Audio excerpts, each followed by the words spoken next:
Welcome to another episode of Planting Seeds with Soul. Raw conversations on transformation, truth, and finding light in the darkest places. You may not hear what you want, but you will definitely hear what you need. All righty, beautiful people, welcome back to another episode of Planting Seeds with Soul, and welcome on the show, Wa. Thank you, brother. Did I say that right? Yep, that's it's Watene, but everyone just calls me Wa. So yeah. Welcome on the show, brother, and thanks for coming on. I appreciate it. Yeah, you're so welcome, bro. Thank you for asking me to be here. So I'm looking forward to the conversation we're about to have. Yeah, definitely, man. So, I honestly, I know a little bit about you. My partner, Kel, she works with Jade, who's connected with you, friends with you, and she's mentioned to Kel, so you should have Wa on the podcast because his story is, it's quite out there. You've had a bit of an upbringing, I've heard. Yeah. So I grew up in New Zealand, and I guess in a nutshell, in a pretty chaotic, definitely a lot of violence in the home that I was raised in. So, gang members and physical violence was not uncommon for me. And unfortunately, as much as I didn't want to become that environment, I became all of that.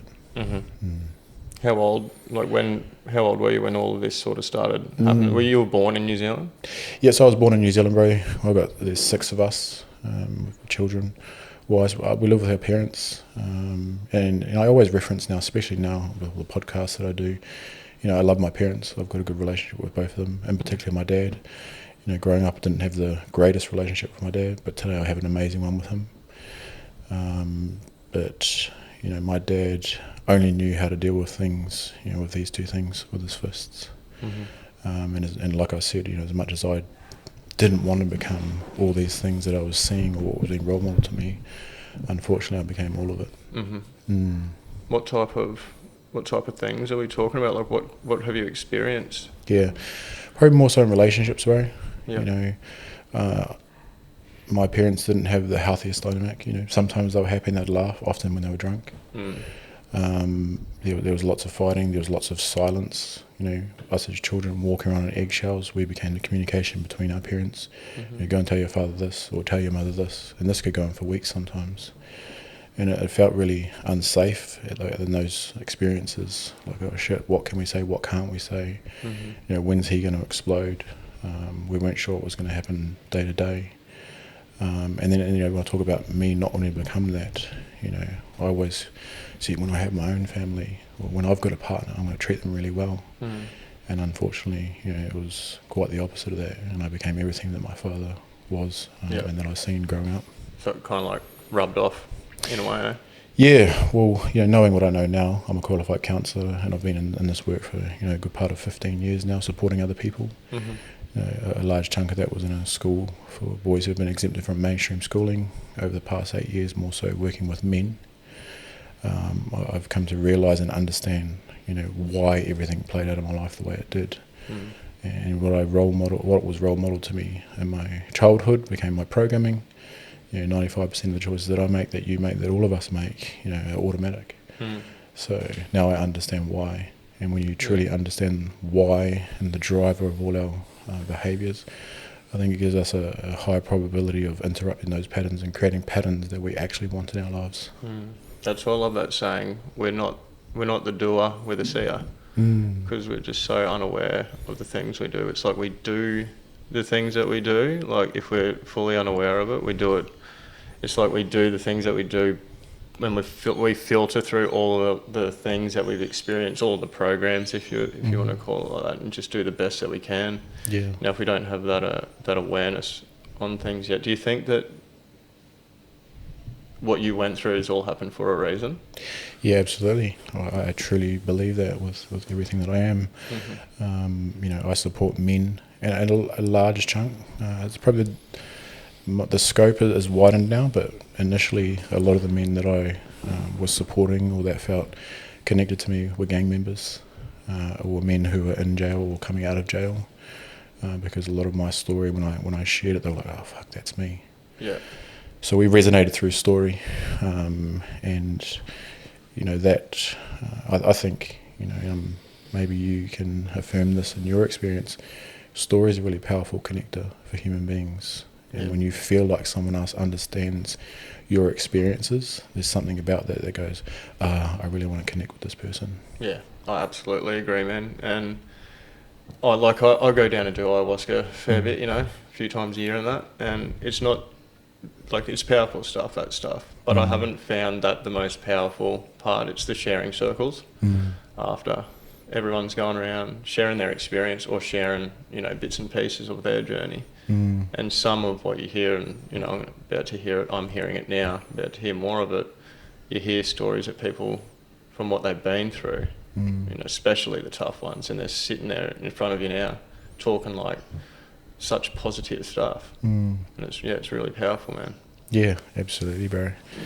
Some other, we talk about big experiences, and, you talked about, you're a believer that this all happens for a reason. I've had my own health issues. When I was 20 years old, I was admitted to the Gold Coast Cancer Ward. I needed a bone marrow transplant. Right. My son, who's 22, when he was born with retinoblastoma, which is cancer in his eyes and his brain. So at 3 weeks old, he had his right eye removed, and then laser treatment in his left eye for those tumours, and he went through 2 years of chemotherapy. My daughter, she is now 20, and when she was 11 years old, she was diagnosed with type 1 diabetes, meaning she has to inject herself with insulin every day just to stay alive. Fucking hell, man. And I've also got a granddaughter who's, the apple of my eye right now in my life, and I'm sure will be for the rest of my time here. You already got a granddaughter? Yeah, she's 2 years old. Far out. Congratulations, man. Thank you, bro. And she was born with a hole in her stomach, so everything that was supposed to be inside was outside. So she went through, her journey and had 5 operations in the first 7 days of her life, and spent the first 4 months of her life inside of 4 walls. And, all of these experiences taught me a lot about myself, and I know now, built such a large capacity so that I can hold more. When I can hold more, I can sit next to people, and regardless of how heavy or dark their story is, or even their experience that they're feeling in real time, I can sit there, so I understand most of the time. You can hold that space. Yeah. It's funny now that you say that. Last week I had a little episode down in Brunswick. I passed out, completely passed out, talking to this guy at the back of my ute, and cracked my head on the road. I had to call the ambulance. So I was so confused. I didn't know what the fuck was going on. Yeah.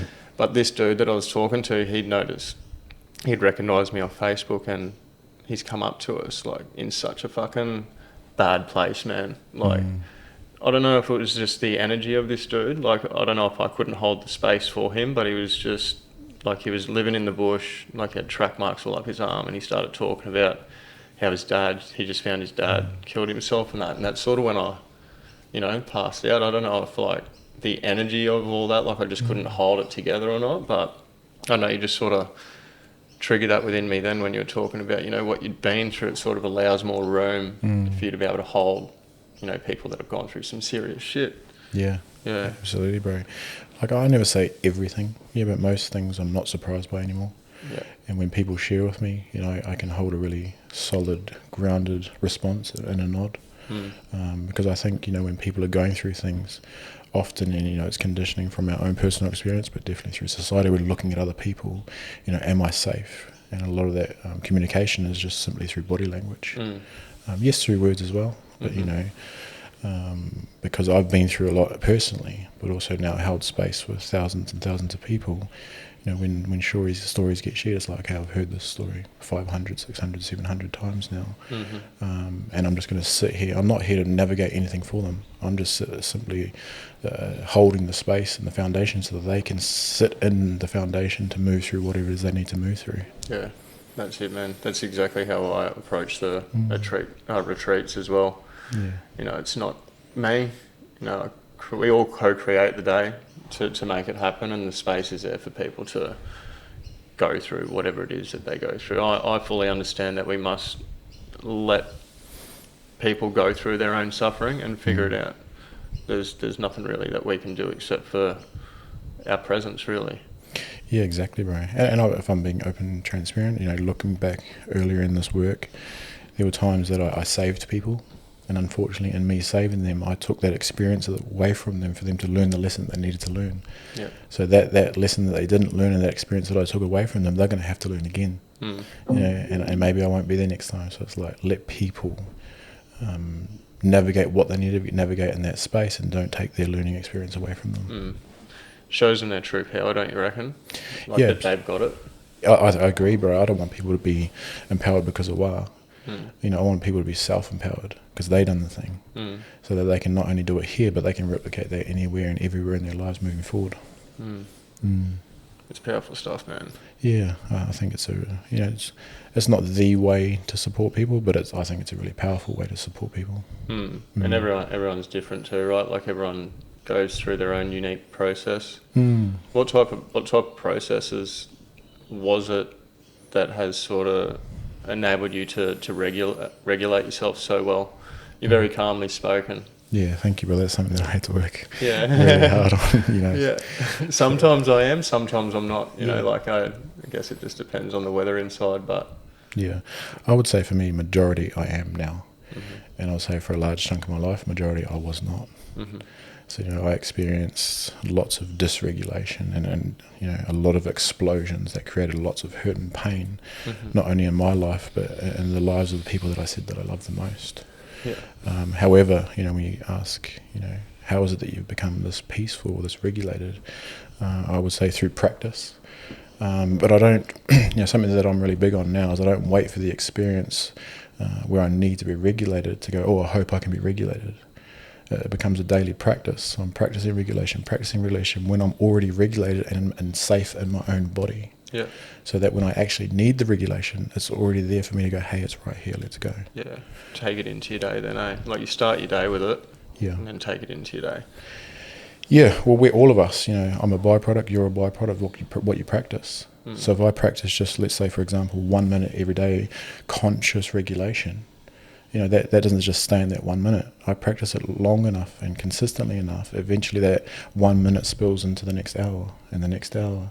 And therefore, when I'm actually needing regulation because something inside of me has been triggered, boof, it's really accessible to me. Yeah. Breath work, big with that. Yeah, definitely breath work. Do you have something to do with 9D?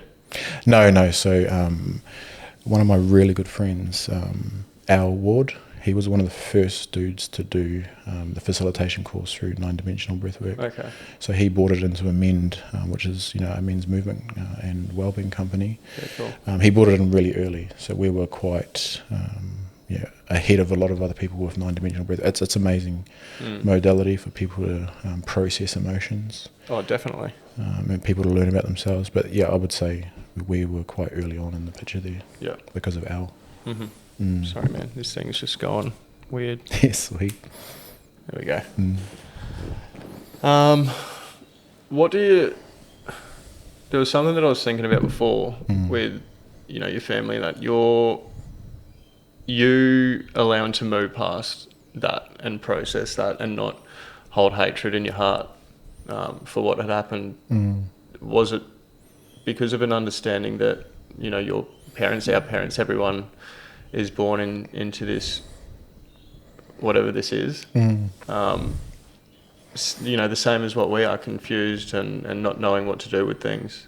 Yeah. Is that understanding that they were in a similar situation to us, just that not knowing? Yeah, absolutely. Probably not initially in my healing journey.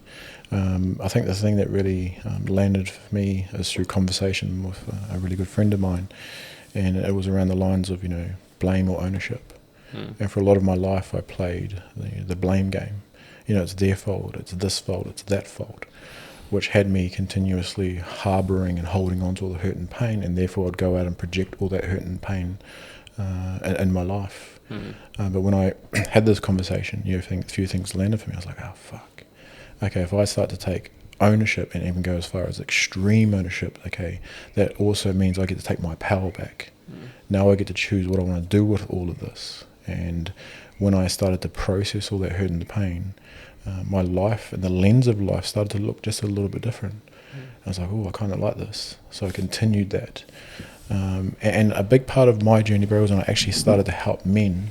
Because yes, I was doing the work, but reflecting back, Now, the work really started when I started to see change in others. Like, I believed in it, but it's like, hey, now I embody it because I'm seeing it happening for all these other men, and they're telling me stories about how, their wives are so much happier now, their children are really open and sharing with them. So that's when I really knuckled down. I thought, I'm going to really do this for myself, for no one else anymore. Whereas initially I was doing this work for an ex-partner, to get her back, and then I was doing this work to help others. But the true embodiment and power that flows out of me is actually because I turn the fingers back and say, this is for me now because I deserve it. Yeah, fuck yeah, you do, man.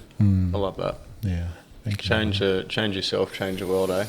Yeah, absolutely. Like you can talk all the talk you want, but you're walking your talk. I think that leading by example is what's gonna actually make people not follow, but create a better life for themselves.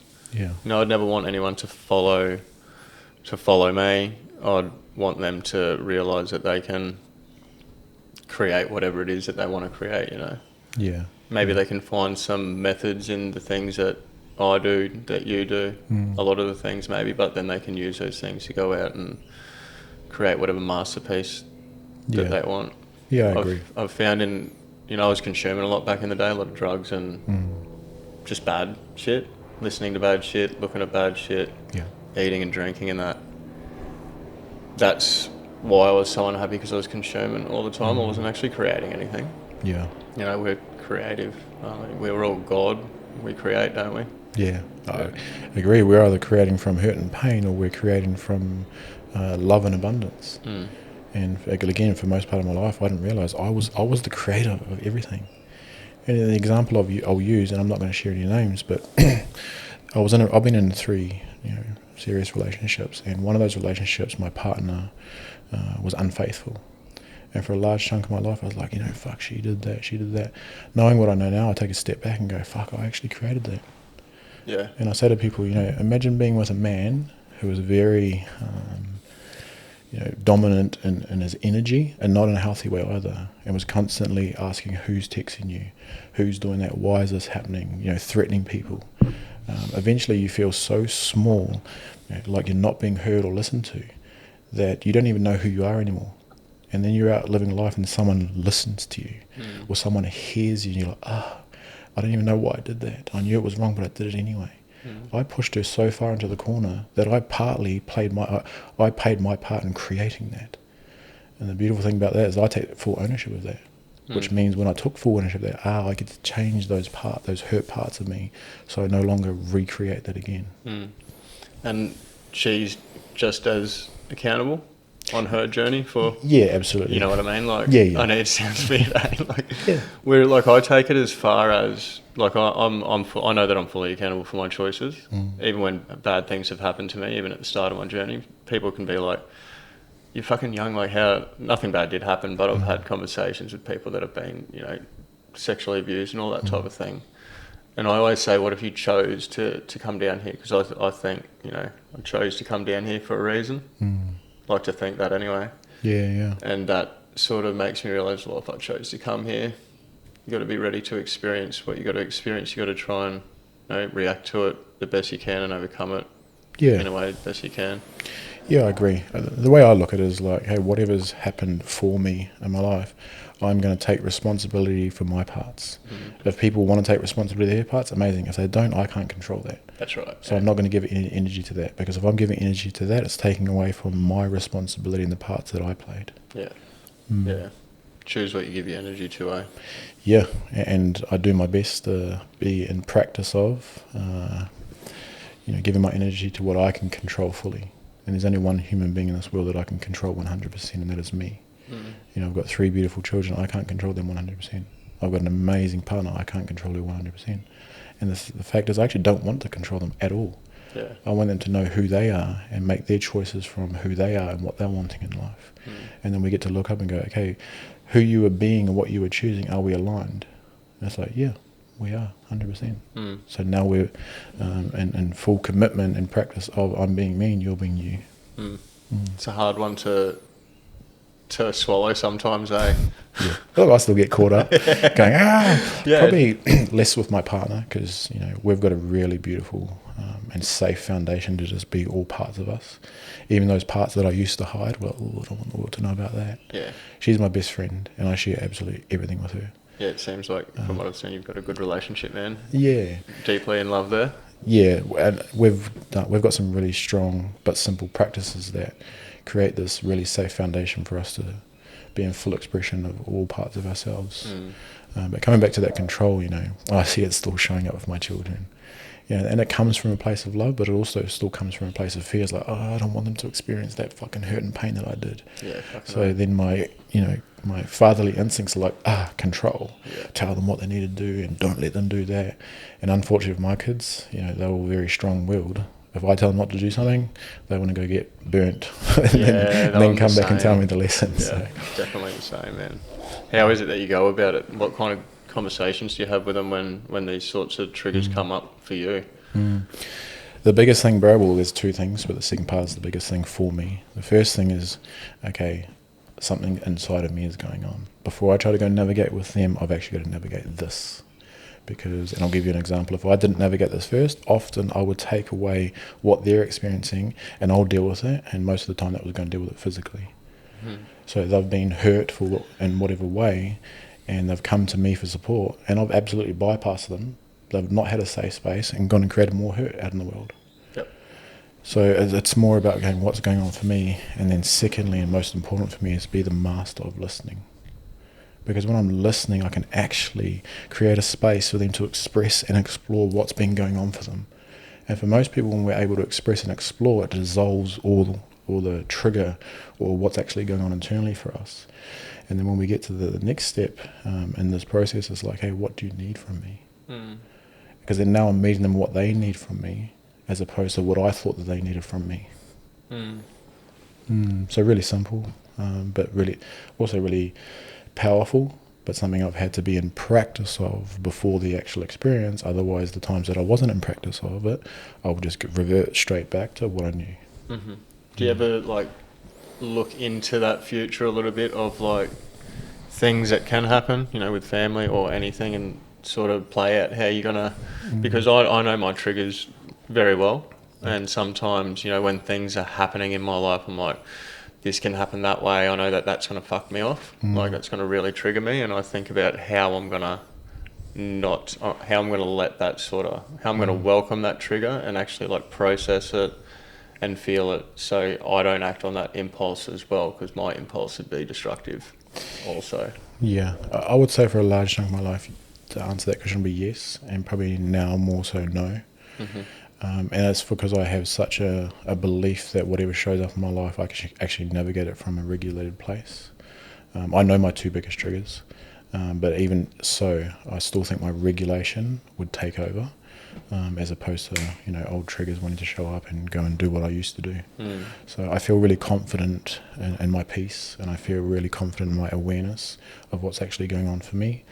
So I wouldn't say all of the time, but for the most part, I'm not afraid of what's coming now. Yeah. Because I'll navigate that when it shows up. Yeah. When I was forward focused, unfortunately that was one taking me away from being here present with the people that I say I love, but then I would actually go and create that. So all the stories that I tell myself that long enough, I'll go and create it. And in the story was often like, if they did this, I'd fucking do this. And then I'll go and do that too. Yeah. Because I've been repeating this for months, if not years, that I became an art of what I've fucking been repeatedly practicing. Like manifesting? Yeah. Yeah. Those two triggers that you were talking about, can you share on those and where they've been connected to the most, you know, from when?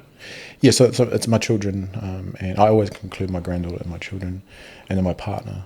It's if people try to hurt them, that's my biggest trigger. If we look back at my childhood, although my dad was, and he's okay with me speaking about all this stuff, he was very violent and even abusive toward all of us. The moment someone tried to hurt us, he would go and inflict violence on them. So although I didn't want to be that person, I became that person. So those are still my biggest triggers. Not much really affects me anymore. If people want to do A's, B's and C's, that would affect me in my past for sure, but probably affect a lot of people. I'm like, doesn't bother me anymore. But those are the two things that would still get me and then still get me. But the last time it happened to my daughter, I was able to sit and conversate with her, as opposed to what my body wanted to do and go straight out of that room and go sort someone else out. Yeah. So again, why I'm so confident in my ability to regulate myself, and I've mastered that art of listening. Is there still a line? Yep, fucking know there's still a line. It's got to be a. There has to be to protect yourself and your family. Absolutely, bro. And I feel like I'm deep in this work on a daily basis, and I have conversations with my mates and like, bro, do you ever how much work is it going to take for you to let go of that part of yourself? And I said, bro, right now I don't want to let go of that part of myself. I actually love that part of myself. Yeah, bro. Because it helps me to feel safe. It's now the last resort that I go to, but it's really nice and empowering for me to know that that's still there. Yeah. I don't want to lose that. Mm-hmm. So yeah, when you say is there a line, yeah, fucking know if there is. Yeah. Yeah, absolutely. Same with me, for sure. Yeah, but this is only my opinion. There's so many different perspectives in the world that are so valid. Like, I believe every man should have the ability to do that. Yeah. Protect their family physically. Yeah. Protect their family emotionally and spiritually as well. Mm-hmm. Well, we are fucking pretty much animals, aren't we? Just much more well behaved. Most of the time. Most of the time, yeah. I guess so, yeah, most of the time. Actually, probably might be more sick at times too. Yeah, I agree. Yeah. Yeah, I agree. I'd love to hear about some of the stuff some stories maybe that you went through as a youngster. Like, were you in a gang? No. So all my dad's, it was a really interesting dynamic that I grew up in. So where I grew up, bro, so the biggest gang in New Zealand was actually started in the very area that I grew up in. And my dad was friends with all of them. But the only contradiction to that, or some people didn't like it, is my dad's best friend was the president of the opposing gang. And you didn't cross areas, and my dad went across to both, and a lot of people didn't like that, which caused a lot of conflict and for not only him but our family as well. So gangs were so common. People walking to out of our house with patches on was familiar. All my sisters, all married gang members. So still today? One of my sisters is still. Yeah. Two of my sisters have separated from their two partners who were gang members, but I still talk to those men. Mm-hmm. I try to be a man of as least judgment as possible, because I look back on my past, I'm like, fuck, judgment was never going to help me. The only thing judgment was going to do in those times of my life was create more shame, and more shame is going to make me hide away from that, and more I hide away from that, the more pain I'm going to go and create. So it's just that cycle that's not going to help anyone. So try to judge people as less. I like to sit here and say, I'm non-judgmental, but I'm not. That's bullshit. Yeah. I still judge people. But I'm really quick at going, what is that showing me, and what's going on for me, and that judgment that I'm making of other people. Like, judge yourself on how you are judging others? Yeah. I'll give you an example, bro. One that's really clean. I use it quite often. And this is many years ago. I was sitting at the beach having a coffee. There's this old Asian guy, and he was doing Tai Chi on the beach. And the beach was packed, and my initial thought was like, look at this fucking clown in the middle of the beach. And I caught that quite quickly, and I said, what's that judgment about? Yeah, fuck, that's so good. And my judgment was actually because I didn't have the courage to be doing something like that in the middle of the beach where people might be looking at me. And when I was able to catch that, I looked back and I was like, fuck, he's so courageous. What absolute legend. And he's just showing me a part of my stuff that I'm still trying to hide away from the world. So that's what it's about, eh? Everyone is our teacher, especially the ones that make us, trigger something within us about that. And if we can catch it, the thing that catches that though, what do you call that thing? In regard to the awareness? Yeah, so I would just call it my own self-awareness. Yeah. I sit with my thoughts and my feelings in my body as well. Because sometimes you could even catch the thought and go, I really understand that. But if you're not in tune with the feeling as well, the body often, especially when you're triggered, it's often the body that takes over. This thing's going, no, we shouldn't do that. I shouldn't do that. I know that's the wrong choice. That's going to create more hurt and pain. This body goes, I don't give a fuck. I'm feeling unsafe, and I'm going to protect us right now. And we'll go and do the thing, which then creates more of what we do not want. So being in awareness of what's going on in here and in here in my body too. Yeah. Looking at it, I've read...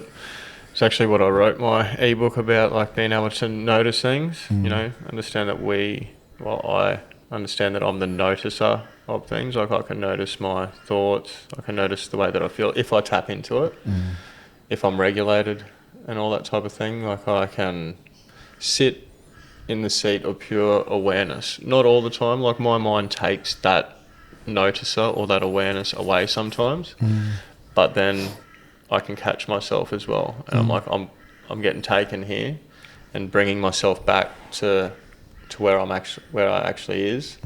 That's been sort of the practice for me, that continual back and forth, you know, doing it in my mornings, my meditation and breath work, and just being that observer has allowed me to bring that into my day more. Yeah, bro. That's a really simple but also really powerful practice. Very, yeah. And I know, you know, when we talk about meditation, some people are like, I don't know how to meditate, or when I try to meditate, you know, my thoughts won't turn off. Well, for me, meditation is not about turning those thoughts off. Meditation, and for me, the way I use meditation is just to be the observer of self. Because if I'm just sitting for 3, 4, even 5 minutes every single morning and just sitting here and observing my thoughts, not judging them, not trying to make them go away or dissolve them, but just observe them, go, oh, I notice, oh, my thoughts are way over there running away with what I'm doing today. Oh, that's really interesting. You know, that 3, 4, or 5 minute practice of me being the observer of self starts to trickle into every moment of my life. Hence why even when I'm triggered, I can notice what's actually going on for me, because I've been in deep practice of noticing myself. Yeah. That's what I tell people too. Like if they can find that place to let their thoughts run, where they can actually just look at them, I let them know that if you can look at your thoughts and you can see your thoughts, how can any of those things be you? You're the one looking at them. You're the one noticing them, becoming aware of them, whatever way you want to put it, I guess. Yeah, absolutely. It's been real powerful for me, man. Like there's a lot going on in there. There's heaps going on in there all the time, but I don't let it take over me as much as what it used to. Yeah, I think it's one of the most, if not the most powerful thing that we can do as human beings. And if we look at it from this scope, it's like, how many of us sit there and observe the world? And we know so much about old mate. And I know much about him, and I'm telling stories about what they did and what they didn't do. It's like, oh, imagine if I spent that much time and that amount of energy on noticing myself. How great I would become, and what I can create in my own life. Yeah, bloody oath. For sure. But yeah, coming back to, you know, you asked the question, you know, just share some stories. Yeah, there's some amazing stories. Like, if I could tell you story after story, you know, about all the beautiful things I have in my life today. And I know, you know, people want to say, where did you come from, though? So I'm assuming that's the stories you're talking about. Any story? Well, there's a couple that pop up, you know. I mean, I've got one that someone's asked, like a question for you. Yeah, fire away. Apparently you've been through like a little bit of a bad trip before. There's a story on a bad plant medicine trip, mushroom, or I've been through a couple. Have you? Yeah, so there was a time in my journey, maybe like 8 or 9 years ago, I started, you know, doing plant medicine ceremonies. I've always done them in ceremony. Yeah, same. Sorry, I do my own sort of ceremonies with myself, with mushrooms and that, but yeah, mainly down in proper ceremony with a shaman. Yeah, beautiful. Same here.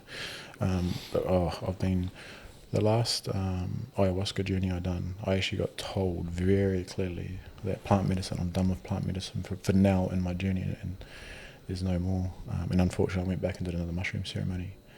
And in that mushroom ceremony, bro, I got slapped around, and it was just not a nice experience, to the point I post these 2 ceremonies, because they were quite close together, where I was actually seeing like there was, and this I don't often share this stuff, but you know, I guess for reference to what we're talking about right now, I was actually like seeing spirits, and then looking down and seeing people that were dead in front of me, to the point I actually fucking was ringing mental institutions here in the Gold Coast. Oh, dead set.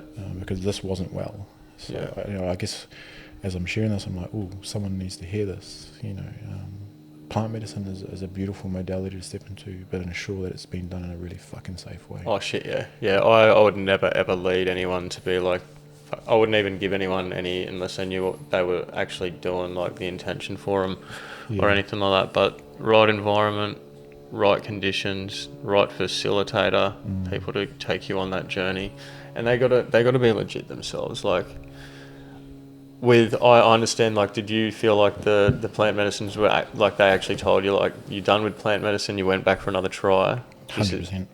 Yeah. But also, you know, and again, this is not playing in judgment, this is just my experience. I felt like In particular, the ayahuasca journey, probably the space wasn't really set up or held in a really safe way. Yeah. But you know, that was a lesson that I know I had to learn. And I've not done any plant medicine, and for me right now, unless I'm told otherwise, I'm done with plant medicine. Yep. I see a lot of friends, and you know, I only share my views if they ask. You know, they'll go back to plant medicine, go back to, I need to get back to that place again. I said, brother, that was just going there to get the message and come back and live here in the human experience.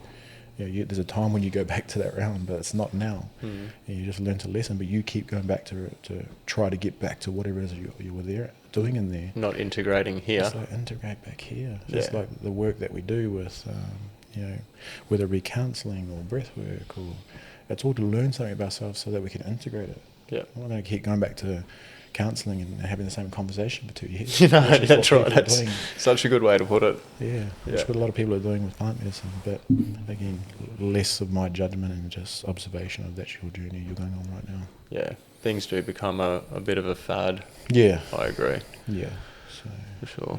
Yeah, but I only got another little story to go. Maybe sum up my childhood, and I shared this on a podcast with my dad. Yeah. 2 weeks ago, I was 6 years old, bro. And we had this reserve behind our house, and me and my brother and our cousin went for a walk to the park. On the way back, we were picking some grapes. And this older fella set his dog on us and told us to fuck off. So we obviously took off. The dog chased us, and we were so angry. I was fucking 6 years old, bro. My brother would have been 7 or 8 at the most, so he's 16 months older than me. And we decided to put balaclavas on our face and get some big pieces of wood and go back and... How old did you say you were? 6. 6? Fucking hell. Put balaclavas over our face, and we went back down there with these big pieces of wood and smashed all his windows. Because we wanted to teach him a lesson. Don't fuck with us. Mm-hmm. And he called the police. And my brother ran home. We ran into this bush where the police helicopters out looking for us, and the police dogs. So the dogs actually found me. And when I walked out, they were like, fuck, it's a kid. So that don't fuck with us like mindset, because I get that too. That stems from what you were experiencing throughout the family and the people that were coming over and whatnot. Yeah, my dad taught us that from the day I was born. Don't let anyone fuck with you. And he role modelled that everywhere. So, and the only way I knew how to not let people fuck with me is make them feel really small, and whatever means necessary. Because there were people that I couldn't physically, at certain stages of my life, make them feel small. So I'd find other ways.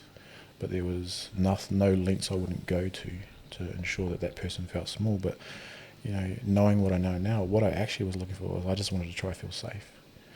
Because, my dad taught me this, but there were so many times that he made me feel small. And in those moments, I was fucking so unsafe. I was so terrified. I made an unconscious promise to myself that no one's ever going to make me feel this way again. So when someone ups the ante, and then I up the ante, it's less about dominating them or making them feel small. It's me saying, fuck, I just need some sort of safety here. Yeah. I think that I've read this in a few books, like a lot of us are so worried about some things getting taken away from us, or someone at the worst case being able to take our life away. Like that's a fear that we hold like deep within us all, I think, that someone can do the wrong thing or take us out of the game, sort of thing. Yeah. Well, our first instinct as human beings above anything and everything is survival. So if our first instinct is survival, we're always scanning the world, even when we're in safe environments, looking for things that are unsafe. And, because of this instinct, if something does happen for us that's taken away or hurts us, we're scanning, looking for that again. And, as humans, we're built to survive. So I created a coping mechanism that no one's ever going to make me feel like that again. So that's hence why, that instinct would always kick in and ensure that I would up the ante with anyone and everyone. Seems like what you're doing, though, is like you've fully done a 180 on the, teaching people how to not fuck with you. You're still doing that in a way now, but it's such a healthy way. It's if you don't want people to fuck with you, you show them ways which they can better their lives, and that hopefully the message gets out there. And then, if they better their lives, they're not going to be fucking with you or any other versions of you. Yeah, absolutely, bro. I think, the person that fucked with me the most was myself. Yeah. You know, there, and I'm sure you're a testament to this, and many other men. You know, even our close friends, and maybe even our fathers. Well, definitely my father. Was like the world was fucking with me and causing so much hurt and pain, but actually I was fucking with me the most. There's so many dark experiences going on in here that weren't actually going on here, but they stayed long enough that I went and recreated them. Mm-hmm. So if I don't want people to fuck with me, it's okay, I've got to stop fucking with me. Okay, if all these old stories, eventually I recreated them, if I start creating a new story in here and new beliefs in here, does that mean that I'll create them too? In my experience, the answer is absolutely. Mm-hmm. So, you know, the world can't fuck with me if I'm not fucking with myself. Mm. Mm. Yeah, we're the problem, eh? But the solution at the same time. Yeah. 100%. What was...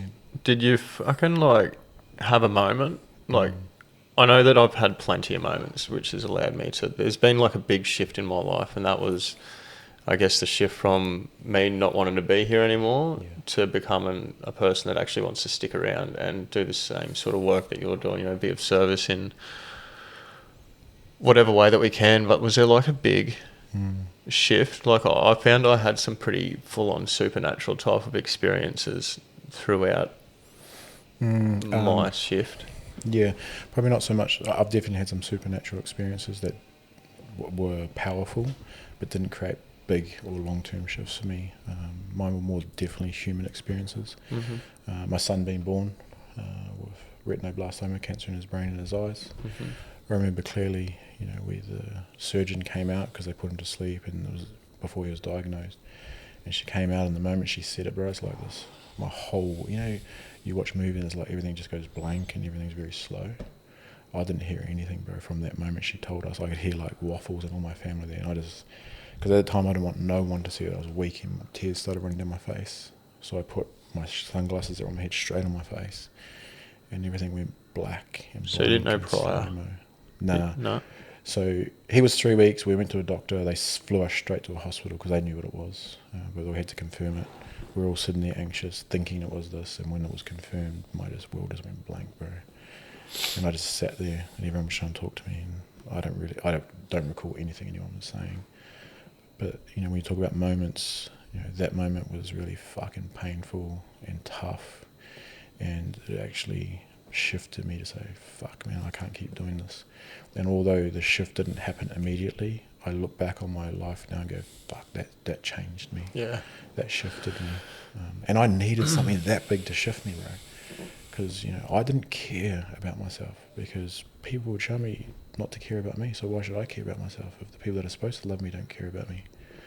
So because I didn't care about me, there was so much hatred that I didn't even care for myself, that I wasn't afraid of putting myself into danger, of doing silly things that could, you know, really get you hurt. But that one experience and then another experience, and I spoke about this on many podcasts, is, you know, a relationship breakdown. And it was the second one for me. I was like, fuck, I'm not doing this again. You know, for any man that's experienced a relationship breakup, it fucking hurts. And, you know, I made a conscious promise to myself, I'm never doing this again. And it didn't start with her, because I just went through the exact same relationship with a different person. It was the same experience. How can it be the same arguments? How can it be the same thing again and again? I'm the common denominator here. You realise that? Yeah, so the conscious promise I made to myself is I'm going to understand why I think and why I feel, and ultimately the way I behave the way I do. And I've stayed committed to that conscious promise that I made many years ago. And I can sit here and say, fuck, I love that I made that conscious promise, because what I know now has given me so much empowerment that helped me to create the life that I always wanted. I just didn't know how. So those are two big experiences for me, bro, that created a really big shift in my life. How is she now? That partner? Yeah. She's good. You know, we don't talk, but there's no animosity between us. If I was to see her, I'd say, hey, how are you? Because she would have, you know, I like to think people learn what they need to learn from what they're experiencing as well. Yeah. Obviously their journeys, you know, that's for them. Yeah. They wouldn't experience it otherwise. Yeah, absolutely. And whether she did or whether she didn't, it's not my responsibility. That's right. It's her responsibility. So she learnt the lesson. Honestly, amazing if you didn't. You know, my hope is that one day she'll open her heart to learn the lesson. Have I ever directly asked her that question? No. How did you have the message delivered to you at the hospital? From the first experience that I was talking about? Yeah. So we were all sitting in the waiting room. It was just our family. The surgeon went in, took my son, put him to sleep, and about an hour and a half later she came out with her gown still on, her mask still on, to tell us that yes, he did have cancer in his eyes and his brain, and she's actually going to have to take his eye out right now. Right now? Because if she doesn't take his eye out right now, that he'll die. And then you're just going like... Phew. And then the very next day we had to go straight into another room and have another conversation. The next conversation was, right, we might have to remove his left eye too. But we can start with this one because the tumours were smaller, with laser treatment and chemotherapy. So you can imagine, I was fucking just turned 16. I was a kid myself, trying to understand who I was. And now I've got a kid myself, and not only do I have a kid, I've got a kid that's going through this experience where there's a high probability he's going to die. I was a mess, but I was grateful again for, my dad was there, my mum was there, her parents were there, my siblings were there. So as much as we had a chaotic and tough upbringing, something that we've always been really good at is when we need each other, we fucking show up. Yeah, man. And your old boy now, he's obviously been through some shifts. Bro, he's the man. He's the man? He's the man. Fucking good on him, man. You don't hear much about older generations, coming back, I don't know, changing. Bro, I've been into rooms and people will say, oh, these men won't get it, or he's not going to change. And I fucking bypass that real quick. And why I bypass it, I've got the deepest belief system that anyone can change as long as they're open to it. And what created that in me was this man, my dad, chose change. And if he can choose change, bro, anyone can. And I won't share on this podcast because it's my dad's story to share. But a question I asked him, and that was like, why were you so angry? Like, there has to be a fucking reason why you were so angry and inflicted so much pain on people. And he shared his answer. And, it's like, oh, of course. Everything comes from somewhere. Yeah, a person's not fucking super violent for no reason. I don't just go one day, I'm going to be super violent today.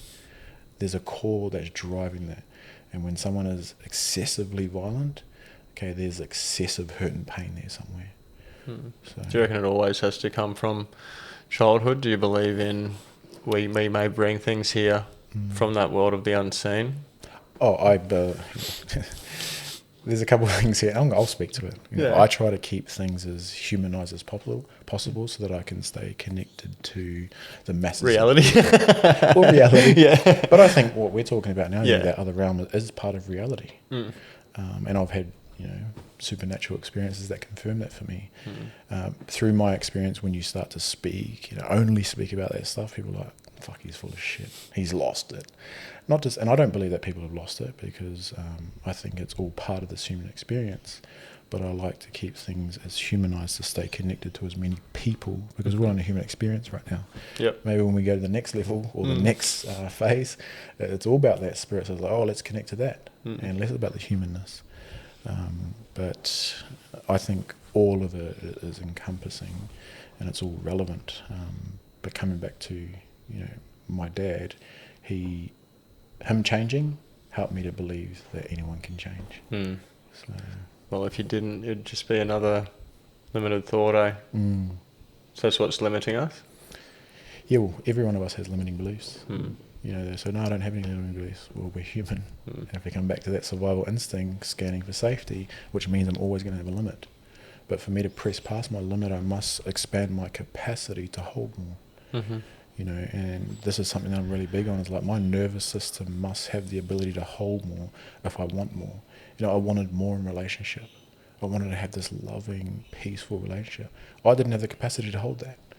So I could have gone and got that relationship, but my nervous system would have fucked it up before I even started to create that. Yeah. So rather than focusing on the peaceful, loving, abundant, open relationship, I had to create the capacity within my nervous system to hold that, which I'd done. And now I've actually created that and I feel safe in that. And I still have a limit. So if I want more, okay, I've got to get really clear on what I want more of and then build a container or a capacity to hold that moreness. Do you reckon that container that you talk about is always the same? We just fill it up with a whole lot of shit? a whole lot of noise, like we attach to a lot of things. I guess we block that window in a way with a whole heap of experiences. We don't let go of them. I guess we don't sort of declutter that space enough. That's what gets us wound up. Yeah, absolutely. If I'm still attached to things that happened in the past, in particular that were attached to hurt and pain, I'll keep recreating that. So it's like, okay, I need to process that so I can, detach myself from that so that I can clear that out of my container. Okay, now I've got a clear space inside of my container. What would I like to put into that part of the container? Okay, for me it used to be unhealthy expression of anger, for example. And now I've gone and built a capacity, that space that I created through that processing and letting go, is I've now implemented peace and openness into that part of my container. Yeah, that's beautiful, man. I love that. I really do think that we are like these limitless beings. We're just once our mind starts going, once we start labeling things and going through the experience of life and start, I guess, I don't know, just that attachments to things, we sort of lose our way a bit. But we don't really know what our way is when we're born into this world. We're just sort of like this blank canvas and it's fucking game on. Yeah. I think the most limitless that we'll ever be in our lives is the day we're born. Yeah. We talk about a blank canvas. Well, that's the most blank I've ever been. Yeah. And I was so pure and so open and just all love. And then the next day I had an experience that shut part of that off. And then at 5 years old I had another experience, that shut part of that off. Yeah. And my journey is about getting back to that blank canvas again. So it can be, because I was always pure and I was always love and I was always all the beautiful things. But all the experience that happened in between then and now have clouded that. Yeah, that life force, that awareness, that pure witness, whatever you want to call it, like that's the same. It's the same back then as it is right now. Like sharing this moment with you, it hasn't changed. I guess just the mind. Yeah, well, like you said, I've just had experiences that I've attached to that have clouded that blank canvas. And it's about, okay, how can I move through those clouds so that I can come back to that beautiful blank canvas? Yeah. Yeah, I know that what's helped me is I know that I've put the button there, from those experiences, from that pure witness, experience something, whether it be good or bad, I've put this little trigger button in me somewhere. I'm the one that's accountable for doing that. I may have experienced something and that thing has made me program myself in some way, but I've still done it. I've still programmed myself, and then realising later down the track that I can actually deal with those programs and rewrite those programs. And you mentioned it earlier, there's things that you want to keep about yourself because you fucking love those things. And I do too. Like, I've kept certain things about myself, and I love to keep the weird things too about me. Yeah, bro. And that's something that a lot of people think about or have conversations around. Let's just use myself as an example. Lots of hurt and pain, which created all these bad things that I've had to move through and detach from and let go of. But also in that hurt and pain, it created such a fucking empathetic and loving and peaceful human, because I understand the depths of darkness and pain. So that when I'm sitting next to someone, or even just navigating this beautiful thing that we call life, I now embody empathy. I now embody understanding, compassion, and that was built through all the hurt and pain. So through that hurt and the pain, yes, there were shadow self or things that I don't want to amplify, but there was also the opposite as well. I'm speaking to parts of that right now. So let's not forget all parts of what was created in every experience. Both are sacred, both dark and light, hey? We need that contrast, otherwise life would just be, like if it was just one thing and there was nothing to sort of compare it to, what would the experience be? It'd be quite bland, wouldn't it? We wouldn't be able to feel the extreme joy, that feeling of joy or happiness, because we may not have felt that deep pain and sorrow. Yeah. I actually sit with this a lot because, you see, especially on social media, talking about, they must have darkness to experience light. And I hear and understand, that concept. And my, view of it is like, I'd assume that would be true. Because me, myself, in this human experience, I have experienced the dark. So that it's helped me to really love the light. But maybe there are people that haven't experienced that, and they would say otherwise to what people are saying. So it's just an assumption and an observation that I make. It's like, well, maybe we do need darkness to shine the light, but maybe we also don't. You could just be peaceful and light through the entirety of this human experience. That could be possible, and maybe there are people out there that's been their life experience. Yeah. Hopefully, maybe the darkness and light will get us there. Oh, it'd be nice. Maybe it's in that spirit world after then. Maybe that's the place of rest. Possibly, my brother. So like I don't know. Like at the end of the day, like I talk a lot of talk in this human experience, but I do know bugger all. In I know what I know, but in terms of like life and the mysteries behind it, we're not meant to know that. Yeah. Otherwise, like if we knew that, everyone would know. Yeah, I think what you just said is one of the most exciting concepts of life. Like, I don't know. Yeah, I know, yeah. Because that's the truth. Let's say you and I sat here and we actually know quite a lot. Even if we know quite a lot, there's still a million or billion times more things that we don't know. And when we actually embrace or embody that concept, it helps me to stay open to learning more. Because the moment I think I know everything is often where things start to go fucking south and go back to hurt and pain again. I already know that. I already know know this. And I've lived a part of my life in that mindset as well. It's like, fuck, how many specks of sand are on this earth? And I only understand one speck of that sand. Yeah. But there is billions and billions of other specks that I actually genuinely don't know, which helps me to practice and be so open in here and so open in my body to say, oh, I want to know about that speck and that speck. And by the end of this experience that we call life, I might know 10 specks of sand. It's like, whoa. That's why that story of the blind man and the elephant means so much. You'll have to look it up after this. In a nutshell, it talks about how our own personal experience is just merely like a part, like a grain of sand of the whole truth. I haven't experienced what you've experienced. You've got the grains of sand that you've got based on what you've experienced. Yeah. And that knowing as well, like what has really created a big shift in me. Like that not knowing can create a lot of uncertainty. You feel unsafe, but if you can. It's the non-acceptance I've found of that uncertainty, that that not knowing, you just can't accept it. I've got to know.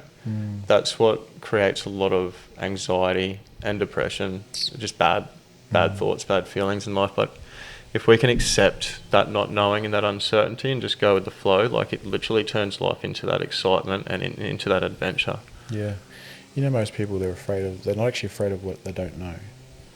They're afraid of what they're implementing and putting into the I don't know. And often what they're putting into the I don't know is a past hurt experience. Yeah. And then we label it as like, I don't know. Interesting. But if we keep putting old experiences into the I don't know spot and calling it I don't know, there's a high probability that I'm going to recreate it, which then affirms, that means keeps us stuck in the I don't know loop. Past creating our present, future, whatever you want to call it. Yeah, well, we're not in the present. Because I'm in the future worrying about the past, which means this present was created again and again and again. Yeah, just a constant cycle, hey? So it's not that we don't know, it's that we're putting old experiences into the I don't know, and then we go and recreate it again. Yeah, wow. It's fucking crazy, man. Yeah. Man, I really, really appreciate it. I really appreciate you coming on and sharing with me. Yeah, you're so welcome, brother. You're so welcome. I love sitting down, obviously I looked at your page and stuff, and I just love sitting down with humans, but I also love sitting down with men and just sharing story and having a really open conversation, in the hope that, maybe just one man might hear one thing from this conversation and go, yeah. We talked about shift earlier, and it might just help them just make that small shift, which helps them get to the big thing that makes them the big shift. We're like, okay, this conversation was worth it. Yeah, 100%, man. That's why I called it that. Planting seeds. So just little seeds, put it, if it resonates, put it in you somewhere, wherever it belongs, and just nurture it and let it grow. If it's a new way of thinking, new way of being, something different to, someone might be going through a bit of a shitty cycle at the moment. If it's something that can just get them off that familiar path and off the beaten track a little bit to create that change, and I'm sure as shit, man, with all of what you've shared. Now I can have a good look at your page and actually have a look at some of the podcasts and that. I don't like to, it's like I ruin it if I go watching it. It's like watching a movie, or going to Google and trying to find out the ending before I've, actually heard it from the man himself. So Yeah, I like that, bro. And I think, and this is only my view, not to say that anyone else is doing it a different way. It feels really authentic. It's like, let's just have a conversation. I haven't pre-planned anything. Yeah. And I'm not saying this is even wrong either. People say, "Oh, I'll send you all the questions." I'm like, I don't need the questions. I'd actually just rather I'd flow rather with too. whatever shows up inside of that space that we get to do this. Yeah, I feel like that's like to be authentic. I'm not trying to be this perfect person. Just like I was nervous, getting into the podcast with you. I've never heard your story before. I've never met you before. Like just even that, owning those types of feelings and in that moment, just like that's authentic. Like you're authentic the way that you are in that present moment, whether it's you acting like a fool or you're acting like great. I don't know. Yeah, and we're all imperfect, and it's our imperfections that help us keep connected. Yeah. Because it's the moment we play this, put on this mask of perfection that we lose and disconnect from people or humans. Absolutely, man. Thanks again, brother. So welcome, my bro. Appreciate you. Is there so what's just before we wrap up? Where can people find you? Yeah. So all over social media, men's mental health movement that I run is called Amend Movement. So we're on all social platforms. Our website's www.amendmovement.com, and obviously my personal socials, Watene Waenga. Yeah, awesome, man. I'll chuck the social handle up and all that type of thing. I just wanted to ask before you do bounce off. Have you got something to do with Element? The water? The water. Yeah, he's one of my good friends. Yeah. He's a good man. Fucking, man, he's going to if he listens to this, he's going to kill me. What's his name again? Sean. Sean? Is he the form worker? Yep. Yeah. Yeah. Sean, yeah, I used to work with him on a job in Broadbeach, and he was going through the movements of it, like, sounded like it was pretty much at the start. Yeah. So, yeah, and I've seen he's a good dude, man. He's so lovely. Yeah. He's a big boy. I seen him at the Corey Parker under-9s footy comp the other week. The young fella was playing there, and I seen him there. We do a 24-hour row each year for men's mental health. And that's what he was doing. Him and Casey Selwyn. Correct. Yeah. So not last year, the year before, they were our main sponsor. So very grateful to him, bro. Yep. And like I said, he's a great man. Yeah.